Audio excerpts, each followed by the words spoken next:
Hubo un tiempo en la historia de la humanidad cuando la muerte no llegaba tan pronto, un tiempo cuando los padres veían crecer no solo a sus hijos, sino también a los hijos de sus hijos, a los hijos de sus hijos también, un tiempo cuando un hombre podía contemplar el amanecer durante 900 años consecutivos.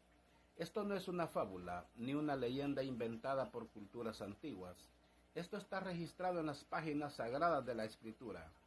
En el libro de Génesis, donde encontramos algo que desafía nuestra comprensión moderna, la longevidad extraordinaria de los patriarcas antediluvianos.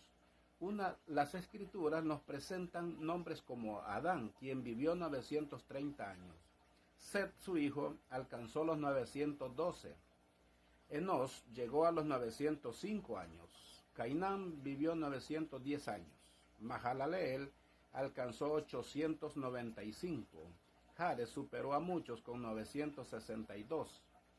Luego está Matusalén, el hombre que más tiempo vivió sobre la faz de la tierra, 969 años, casi un milenio completo de existencia terrenal. ¿Cómo era posible tan longevidad? La respuesta empieza en el principio mismo, cuando Dios creó al ser humano a su imagen y semejanza. La Biblia nos dice en Génesis capítulo 1, versículo 27, creó Dios al hombre a su imagen, a imagen de Dios lo creó, varón y hembra los creó. Esta creación no era ordinaria.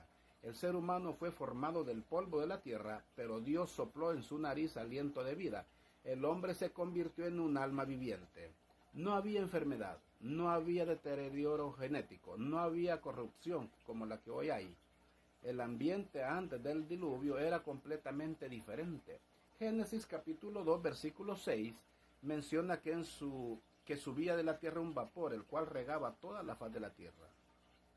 Algunos estudiosos sugieren que existía una capa de agua en forma de vapor que cubría la atmósfera, creando un efecto invernadero global.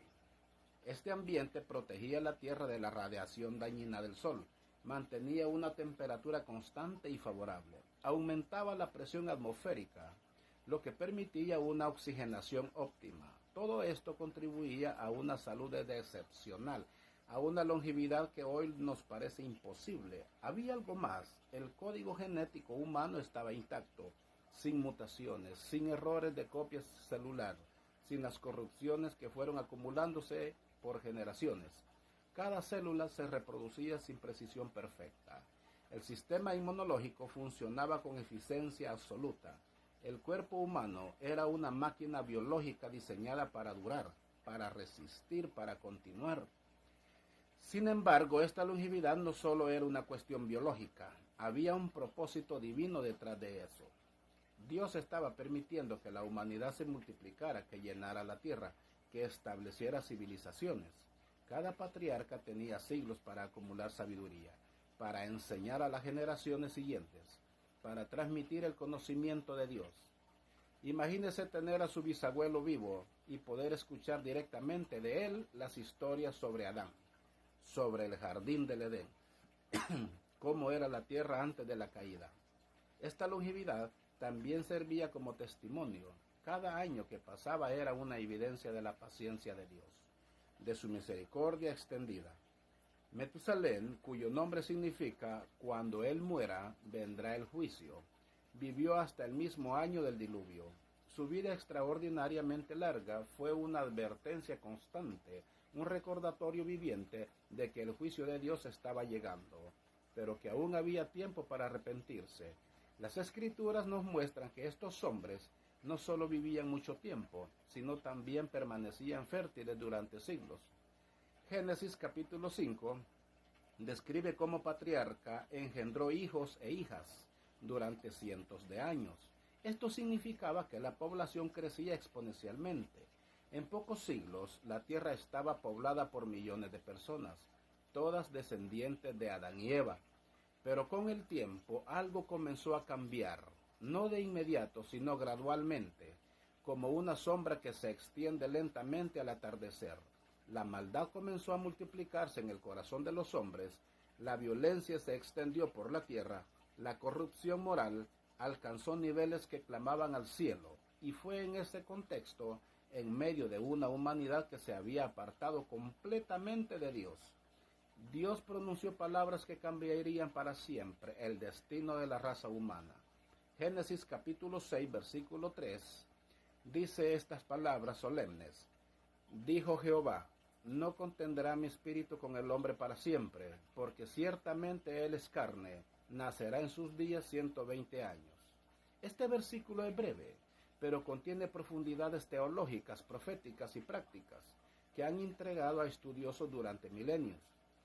¿Qué significaba exactamente esta declaración? ¿Era un ultimato antes del diluvio o una limitación permanente de la vida humana? ¿O eran ambas cosas?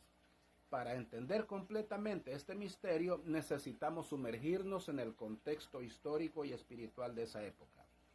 Necesitamos comprender qué estaba sucediendo en la tierra, qué provocó esto. Esta limitación no fue arbitraria, no fue un capricho de Dios, fue una respuesta directa de condiciones específicas que se habían desarrollado en el mundo antediluviano. Estas condiciones tenían que ver no solo con la conducta humana, sino también con algo más oscuro, más perturbador, algo que involucrara la mezcla entre lo celestial y lo terrenal, de una manera que nunca debió ocurrir. El mundo antes del diluvio no era simplemente un lugar donde la gente vivía más tiempo. Era un escenario donde se estaba desarrollando un conflicto espiritual de proporciones cósmicas. La longevidad de los seres humanos, que a principio era una bendición, se había convertido en un instrumento para la multiplicación del mal. Porque cuando los hombres viven 900 años y durante todo ese tiempo se dedican a perfeccionar la maldad, el resultado es algo horrible, hasta niveles inimaginables. Génesis capítulo 6 comienza con palabras que son a la vez misteriosas y perturbadoras. Aconteció que cuando comenzaron los hombres a multiplicarse sobre la faz de la tierra, y les nacieron hijas, que viendo los hijos de Dios que las hijas de los hombres eran hermosas, tomaron para sí mujeres, escogiendo entre todas. Este pasaje ha sido objeto de intenso debate teológico durante siglos. ¿Quiénes eran estos hijos de Dios? ¿Qué significa que tomaron para sí mujeres? Existen principalmente dos interpretaciones que han prevalecido a lo largo de la historia de la Iglesia. La primera sugiere que los hijos de Dios eran los descendientes de Set, la línea piadosa que había permanecido fiel a Dios, mientras que las hijas de los hombres eran las descendientes de Caín, la línea corrupta.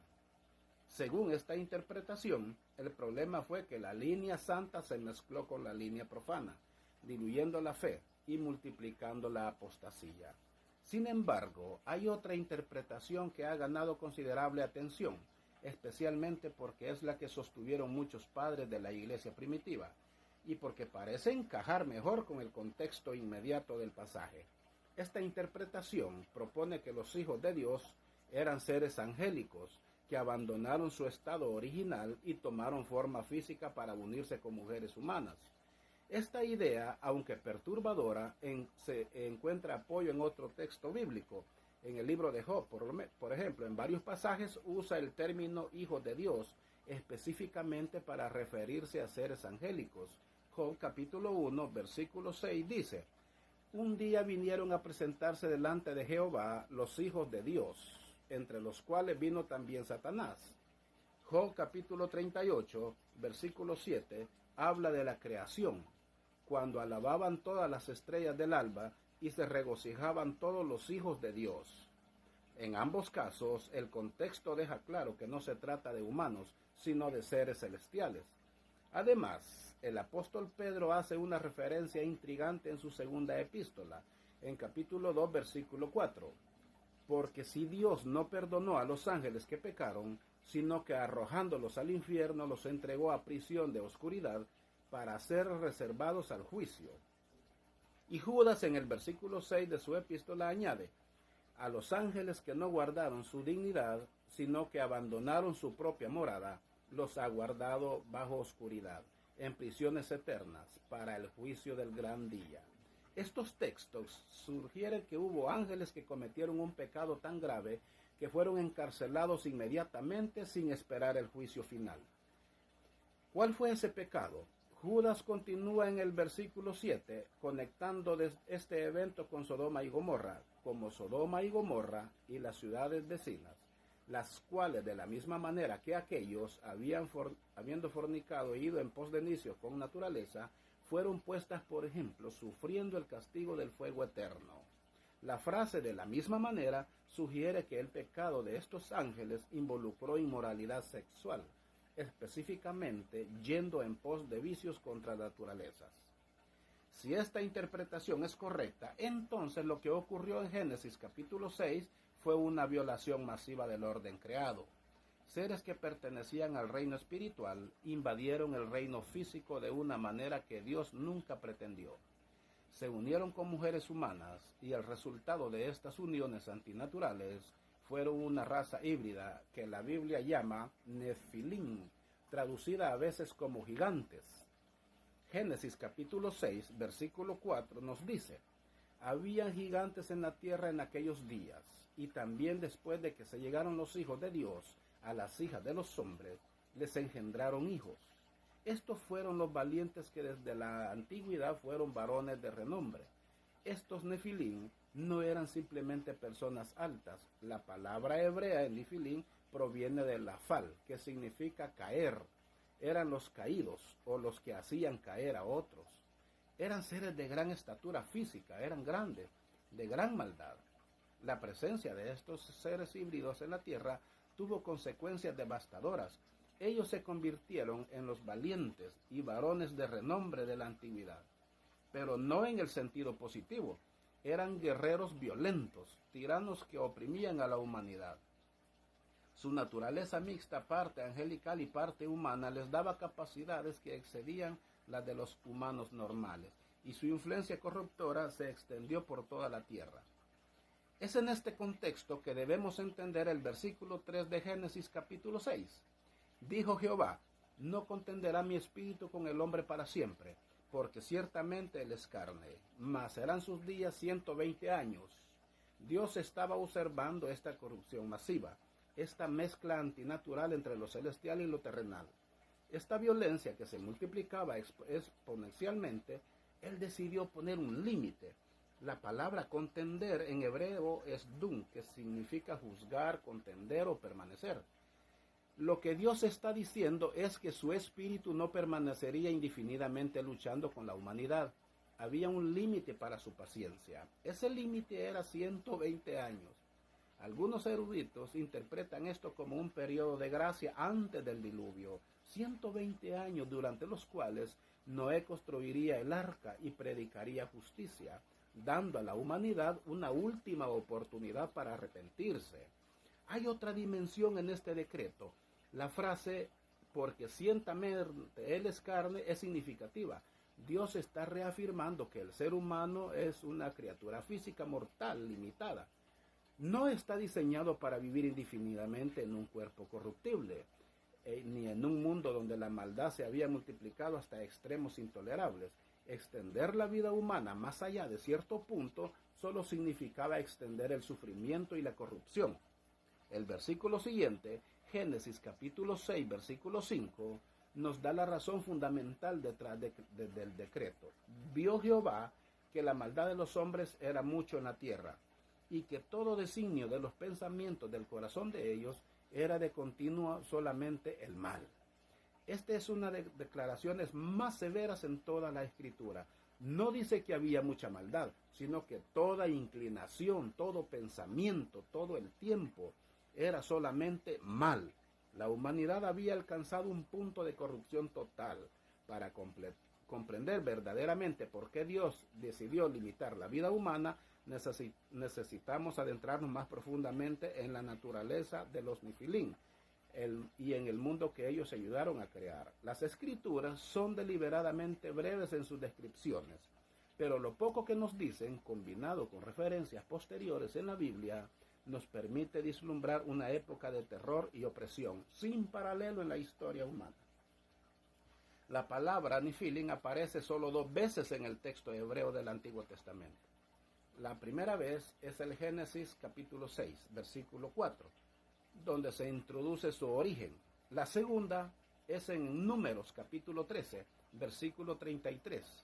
Cuando los espías israelitas regresan de explorar la tierra de Canaán y reportan, también vimos allí gigantes, hijos de Anac, raza de los gigantes.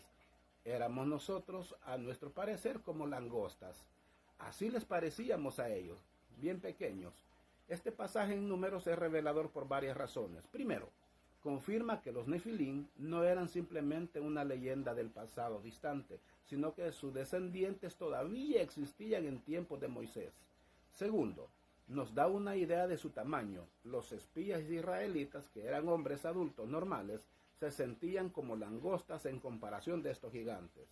Esto sugiere que estos medían aproximadamente 3 o 4 metros de altura o tal vez más, pero el tamaño físico no era lo único extraordinario. La Biblia menciona varias tribus de gigantes que existieron después del diluvio: los anaseos, los refaitas, los semitas y los donfomeos también. Deuteronomio capítulo 2 nos proporciona información sobre algunos de ellos. Por gigantes eran también contados como los anaseos, y los moabitas los llaman emitas. Y en Seir habitaron ante los hebreos, y los cuales echaron a los hijos de Esaú, los destruyeron delante de sí, y moraron en lugar de ellos. Rey de Basán es mencionado específicamente como uno de estos gigantes. Deuteronomio capítulo 3, versículo 11 dice: porque únicamente, oh rey de Basán, había quedado del resto de los gigantes. Su cama, una cama de hierro, no está en Rabá de los hijos de Amón. La longitud de ella es de 9 codos, y su anchura de 4 codos, según el codo de un hombre. Un codo antiguo medía aproximadamente 45 centímetros, lo que significa que la cama de Og medía alrededor de 4 metros de largo por 1,80 de ancho. Esto nos da una idea del tamaño de este individuo. El más famoso de estos gigantes por diluvianos fue, por supuesto, Goliat de Gat. Primera de Samuel, capítulo 17, versículo 4, nos dice: salió entonces del campamento de los filisteos un paladín, el cual se llamaba Goliat de Gat, y tenía de altura 6 codos y un palmo. Eso equivale aproximadamente a 2 metros con 90 centímetros. Un hombre muy grande, muy alto, incluso para los estándares modernos. Pero estos gigantes postdiluvianos eran solo un remanente, posiblemente resultado de que la genética de los Nefilim sobrevivió a través de la esposa de uno de los hijos de Noé. Los Nefilim originales, antes del diluvio, eran probablemente mucho más numerosos, más grandes y más poderosos. Su influencia sobre la sociedad antediluviana fue devastadora. Las tradiciones antiguas, aunque no son parte de la escritura canónica, nos ofrecen perspectivas adicionales sobre este periodo. El libro de Enoc, que aunque no es considerado inspirado por la mayoría de las tradiciones cristianas, era conocido y citado en el Nuevo Testamento. Judas, versículo 14 y 15, cita directamente de él. Describe a estos seres como extremadamente violentos y opresivos. Según estos textos antiguos, enseñaron a la humanidad partes prohibidas: la fabricación de armas, rastrología, los encantamientos y otras prácticas que alejaron de Dios a la gente. Lo que la Biblia deja claro es que la presencia de estos seres llevó a un nivel de corrupción y violencia que era intolerable. Génesis capítulo 6, versículo 11 y 12 dice: y se corrompió la tierra delante de Dios, y estaba la tierra llena de violencia. Y miró Dios la tierra, y he aquí que estaba corrompida, porque toda carne había corrompido su camino sobre la tierra. La palabra corromper aparece 3 veces en estos 2 versículos, enfatizando la profundidad del problema. Esta no era simplemente maldad moral ordinaria, era una corrupción que había penetrado hasta el nivel genético, hasta el nivel de toda carne. Algunos estudiosos sugieren que los Nefilim no solo se unían con mujeres humanas, sino que también estaban corrompiendo genéticamente a los animales, creando híbridos y quimeras que pervertían el orden creado. Esta interpretación la encontraría apoyo en la frase toda carne había corrompido en su camino. No dice todos los hombres, sino toda carne, lo que podría incluir el reino animal. También explicaría por qué Dios decidió destruir no solo a la humanidad, sino también a todos los animales. Traeré de sobre la faz de la tierra a los hombres que he creado, desde el hombre hasta la bestia, y hasta el reptil y las aves del cielo. Génesis capítulo 6, versículo 7. En este contexto de corrupción total, la decisión de Dios de limitar la vida humana toma un significado más profundo. No era simplemente una cuestión de reducir la duración de la vida por razones biológicas. Era una intervención necesaria para prevenir que la maldad se perpetuara indefinidamente. Si los hombres malvados vivían 900 años, tenían 900 años para perfeccionar su maldad. Ojo, para enseñar a generaciones para enseñarles a establecer opresiones que duraran siglos. Además de eso, con los nifilín en la tierra, con su naturaleza mixta y sus capacidades humanas, la situación se iba a volver más peligrosa. Estos seres no solo vivían más tiempo que los humanos normales, sino que también su influencia corruptora era más profunda y más duradera. Era necesario establecer un límite, tanto temporal como biológico. El decreto de 120 años funcionó en dos niveles. Primero, como ya mencionamos, podría haber sido un periodo de advertencia antes del diluvio.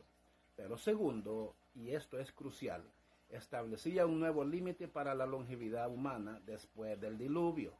Los seres humanos ya no vivirían 900 años. Su tiempo en la tierra sería significativamente más corto. Cuando Dios pronunció las palabras, mas serán sus días 120 años, no estaba simplemente estableciendo una regulación biológica. Estaba haciendo una declaración profética con múltiples dimensiones y significados, cada una revelando aspectos diferentes de su carácter, su justicia y su misericordia. Para comprender plenamente este decreto, debemos examinarlo de varios ángulos históricos, proféticos, el biológico y el teológico. Desde una perspectiva histórica, estos 120 años representaban el tiempo que restaba antes del diluvio. Segunda de Pedro, capítulo 2, versículo 5, se refiere a Noé como pregonero de justicia, lo que indica que durante todo el tiempo que construía el arca, también estaba advirtiendo a sus contemporáneos sobre el juicio venidero. Este periodo de 120 años fue, por lo tanto, una extensión de la misericordia divina, una última oportunidad para que la humanidad se arrepintiera. Imagínense la escena. Noé, un hombre ya viejo, de la edad avanzada, Dios le habló comenzando la construcción de algo masivo, de cualquier cuerpo de agua masiva. Sus vecinos tal vez le decían que estaba loco porque nunca había llovido en la tierra de la manera que hoy conocemos. En Génesis capítulo 2, versículo 6, indica que la tierra era regada por un vapor que subía del suelo. La idea de un diluvio que iba a cubrir toda la tierra habría parecido absurda. Pero Noé continuaba construyendo su barca todos los días, todos los años, década tras década. Mientras construía, predicaba. Él decía, él los invitaba a que le ayudaran. En esos 120 años completos, tuvieron oportunidad de arrepentirse y no lo hicieron. Jesús mismo hizo referencia a esta época, cuando dijo en Mateo capítulo 24, en versículos 37 al 39, mas como en los días de Noé, así será la venida del Hijo del Hombre, porque como en los días antes del diluvio estaban comiendo y bebiendo, casándose y dando en casamiento, hasta el día en que Noé entró en el arca, y no entendieron hasta que vino el diluvio y se los llevó a todos. Así será la venida del Hijo del Hombre.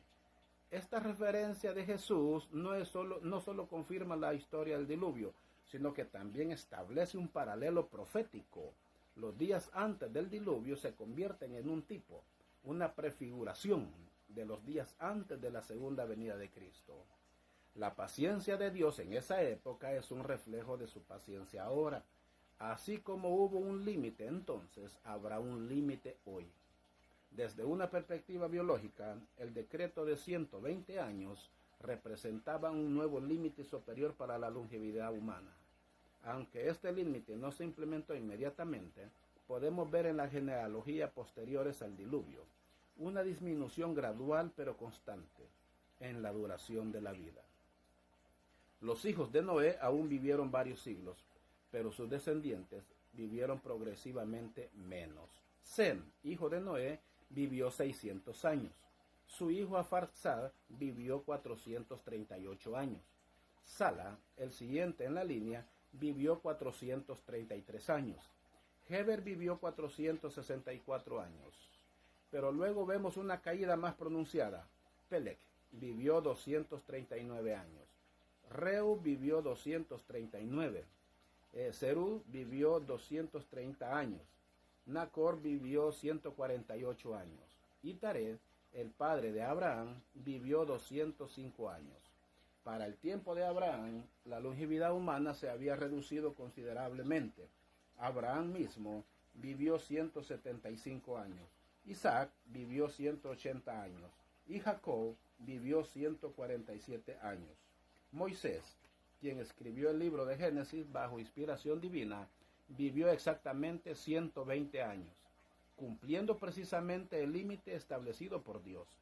Él mismo reconoció en el Salmo 90, versículo 10, que escribió: los días de nuestra edad son 70 años, y si en los más robustos son 80 años, con todo, su fortaleza es molestia y trabajo, porque pronto pasan y volamos. Este Salmo 90, descrito por Moisés, refleja la nueva realidad postdiluviana. La vida humana se había cortado dramáticamente, aunque algunas personas ocasionalmente vivían más allá de los 80 o 90 años, el promedio se había establecido alrededor de 70 a 80 años, por supuesto.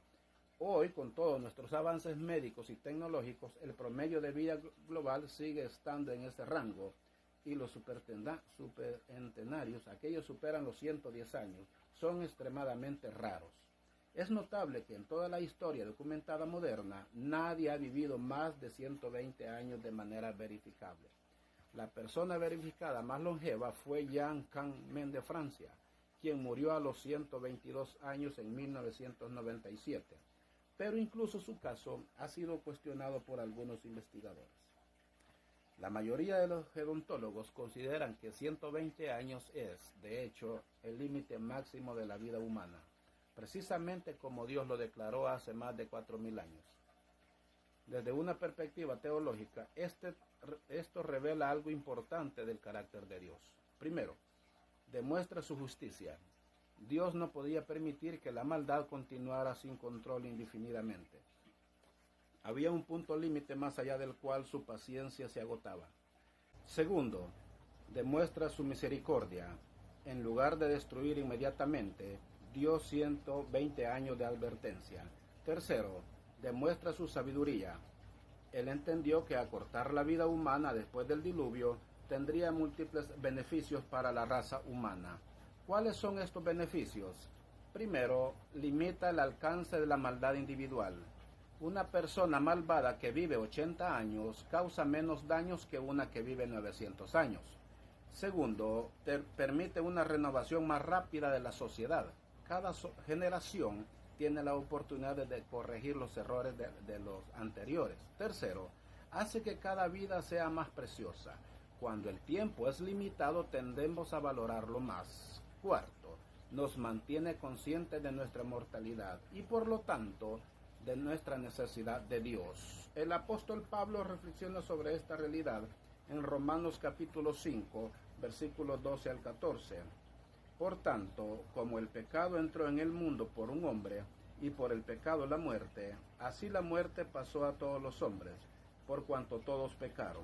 Pues antes de la ley había pecado en el mundo, pero donde no hay ley, no se inculpa de pecado.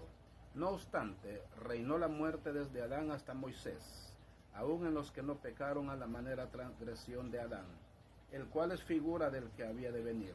La muerte, entonces, es el resultado directo del pecado, y la limitación de la vida es parte de las consecuencias de vivir en un mundo caído. Pero hay esperanza.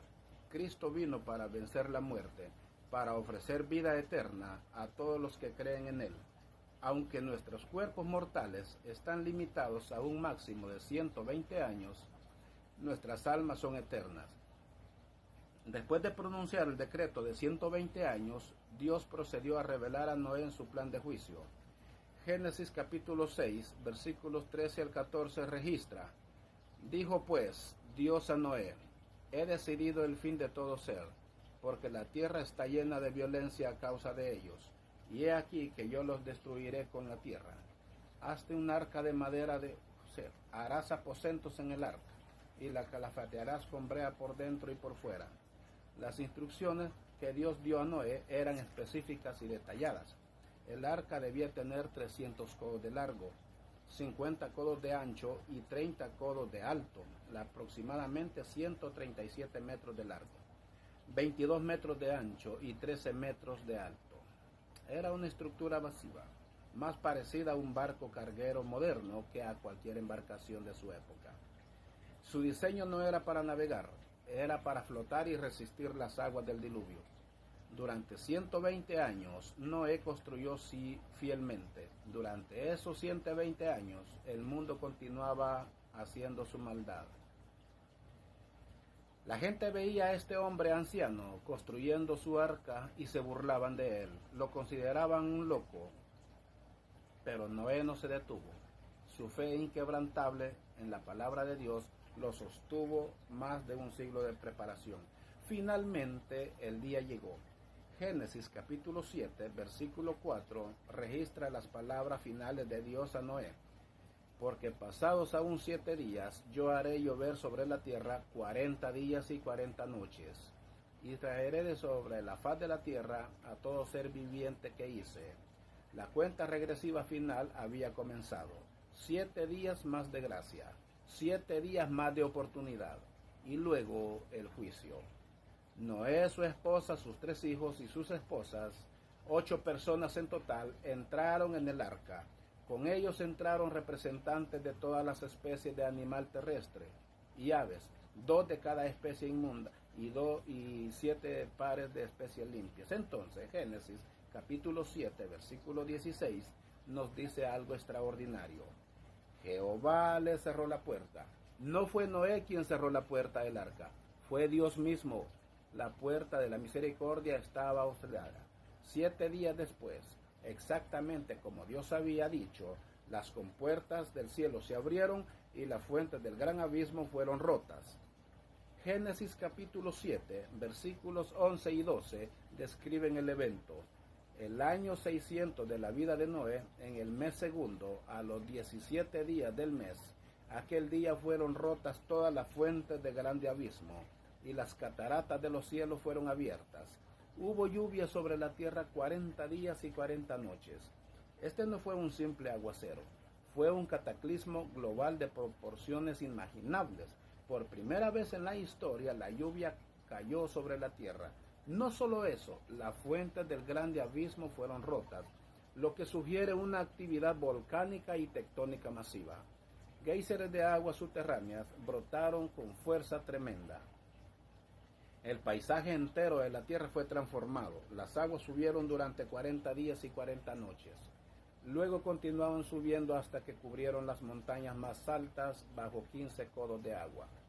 Génesis capítulo 7, versículo 19 al 20 dice: las aguas subieron mucho sobre la tierra y todos los montes altos que habían debajo de la tierra fueron cubiertas.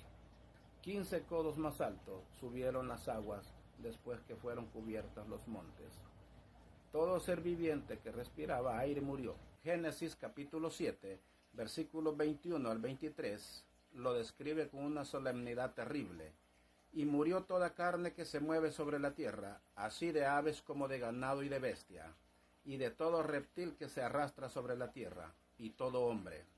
Todo lo que tenía aliento de espíritu de vida en sus narices, todo lo que había en la tierra, murió.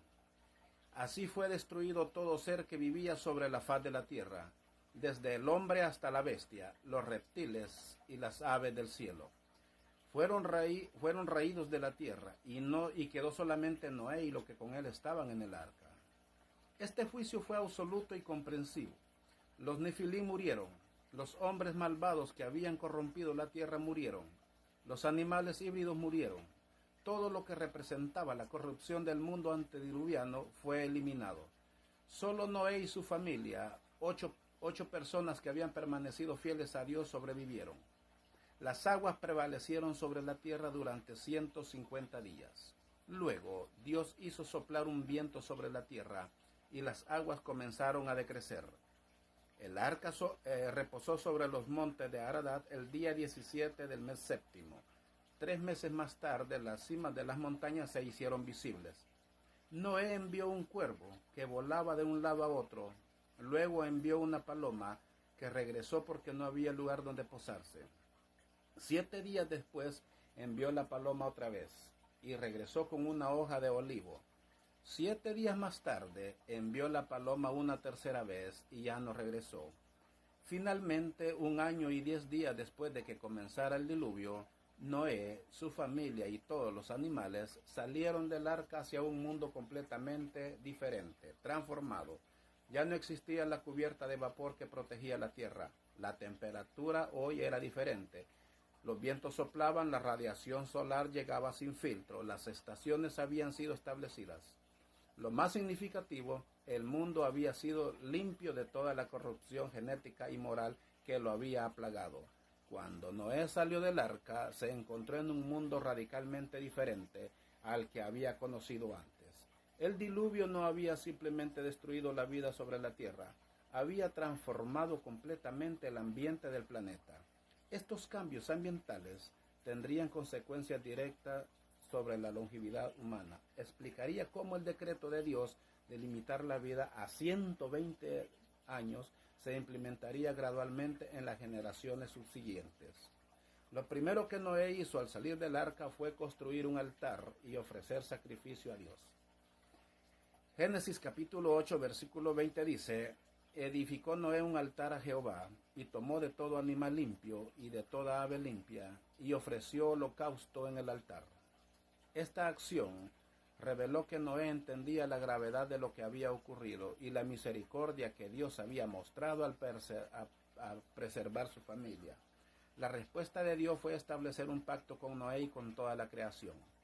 Génesis capítulo 8, versículos 21 y 22 dice: y percibió Jehová olor grato, y dijo Jehová en su corazón: no volveré más a maldecir la tierra por causa del hombre, porque el intento del corazón del hombre es malo desde su juventud, ni volveré más a destruir todo ser viviente como he hecho. Mientras la tierra permanezca, no cesarán la sementera y la siega, el frío y el calor, el verano y el invierno, el día y la noche. Este versículo es extraordinario por varias razones. Primero, confirma que las estaciones, tal como las conocemos hoy, fueron establecidas después del diluvio. Antes del diluvio, el clima era aparentemente uniforme en todo el planeta, debido a la cubierta de vapor. Ahora hay variaciones estacionales, el frío y el calor, el verano y el invierno. Segundo, establece la promesa que Dios nunca más destruiría la tierra con un diluvio. Una promesa sellada con el arco iris como señal del pacto. Pero hay más cambios significativos. Génesis capítulo 9, versículos 12 y 3, introduce algo nuevo. El temor y el miedo de vosotros estará sobre todo animal de la tierra, y sobre toda ave de los cielos, y todo lo que se mueva sobre la tierra, y en todos los peces del mar. En vuestra mano son entregados todo lo que se mueve y vive, os será para mantenimiento, así como las legumbres y plantas verdes, os lo he dado todo. Antes del diluvio, los humanos y los animales solo eran vegetarianos. Dios había dado toda planta que da semilla, y todo árbol que da fruto y semilla como alimento. Génesis capítulo 1, versículo 29. Pero ahora por primera vez, Dios permite el consumo de carne animal. Este cambio dietético no fue arbitrario. En el nuevo ambiente postdiluviano, con su clima más variable y sus estaciones más cambiantes, habían regiones y periodos del año donde la vegetación sería escasa. La capacidad de comer carne se volvió necesaria para la supervivencia humana en diversas regiones del planeta. Sin embargo, este cambio vino con una prohibición importante. Génesis capítulo 9, versículo 4 dice: pero carne consumida, que es su sangre, no comeréis. La sangre representa la vida, y Dios estableció que la sangre es sagrada. Este principio se mantendría a lo largo de toda la Escritura y se convertiría en parte central de la ley mosaica siglos después. Los cambios ambientales que siguieron el diluvio fueron profundos y multifacéticos. La cubierta de vapor que había protegido la Tierra de la radiación solar directa había desaparecido. Ahora, los rayos ultravioleta del Sol llegaban sin filtro, causando daño al ADN celular. Este aumento de la radiación llevó a un aumento a las cosas genéticas que se acumulan generación tras generación. La presión atmosférica también cambia. Antes del diluvio, con la cubierta del vapor, la presión atmosférica era significativamente mayor, lo que permitía una oxigenación más eficiente de la sangre y los tejidos. Esta mayor oxigenación contribuía a la longevidad. Después del diluvio, con una atmósfera más delgada, la oxigenación era menos eficiente, contribuyendo al envejecimiento más rápido. Además, la topografía de la Tierra había sido completamente reorganizada. Las montañas que existían antes del diluvio fueron cubiertas ilusionadas. Nuevas cadenas montañosas se formaron por la actividad tectónica masiva. Los valles fueron tallados por las aguas que se retiraban. Los océanos se profundizaron para acomodar toda el agua que había estado en forma de vapor en la atmósfera y que había brotado de las fuentes del abismo.